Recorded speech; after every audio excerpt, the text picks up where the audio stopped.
जल कुशल कृषि केवल एक आवश्यकता ही नहीं बल्कि एक जिम्मेदारी है। बदलती जलवायु परिस्थितियां और बढ़ती जल कमी के साथ नवीन तकनीकों को अपनाना आवश्यक है। फोर्स ट्रस्ट में हम किसानों के ज्ञान, संसाधनों और व्यावहारिक समाधानों के साथ समर्थन देने के लिए प्रतिबद्ध है, जो पानी के उपयोग को कम करते हुए उत्पादकता बढ़ाता है। हम सब मिलकर जल संरक्षण और दीर्घकालिक कृषि समृद्धि सुनिश्चित करने में महत्वपूर्ण प्रगति कर सकते हैं। आइए हम सब मिलकर एक टिकाऊ और जल सुरक्षित भविष्य बनाने के लिए काम करें। फोर्स की टीम यहाँ 20 गांव में काम कर रही है। प्राकृतिकरण अपनाने के लिए हर सुविधा देने की हम कोशिश कर रहे हैं। तो आपसे मीटिंग करके इस प्रणाली के बारे में बता तो रहे हैं, साथ में बीज देकर या जो मशीन हमने लाकर बना दी है, जो कि बेड भी बनाती है और बेड बनाने के साथ साथ डायरेक्ट सोइंग भी करती है। वो मशीन आपको बिना किसी शुल्क के आपको उसको दिलवाना।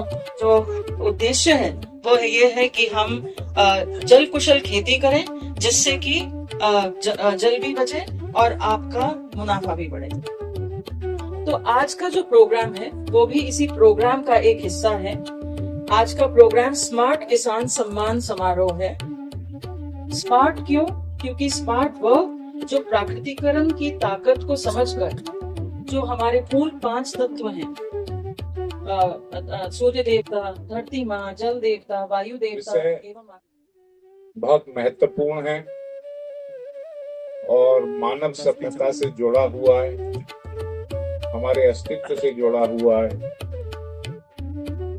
और ये तो बहुत अच्छी शुरुआत की है इन लोगों ने, लेकिन आज जितने भी लोग यहाँ, मैं समझता हूँ कि वो यहाँ से जाने के बाद में जरूर इस मुहिम को आगे बढ़ाने का काम करेंगे। तो में भूमिगत जल समाप्त हो चुका है, जिसमें चेन्नई, बेंगलोर जो बहुत विकसित शहर हैं, जमीन में जो पानी है वो समाप्त हो चुका है।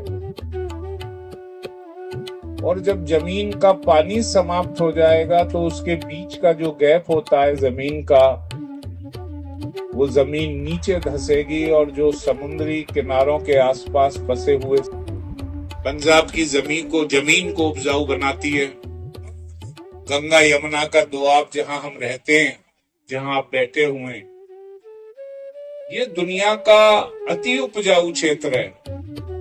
जिन नदियों ने और जिस जल ने मानव सभ्यता को विकसित करने में अपना योगदान दिया, आज हम उन नदियों को अपनी आदतों से 60% सुखा चुके हैं।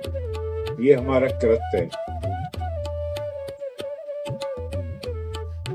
बासमती धान के लिए मशहूर है, आपकी पहचान है बासमती की उत्पादन में।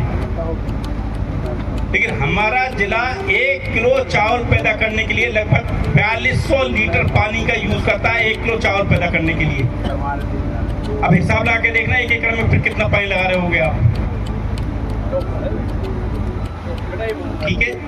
और वो पानी कहीं से नहीं आता, तो बरसात का पानी कितना जमीन में जाता है ये भी आपको पता है। पहले कच्ची सड़कें होती थी,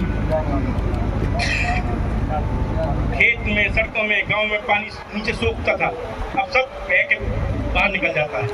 गेहूं के बाद खेत को खाली मत रखिएगा, उसमें लोबिया या उड़द या मूंग की विराट वैरायटी बहुत अच्छी है, 55 से 60 दिन की वैरायटी है।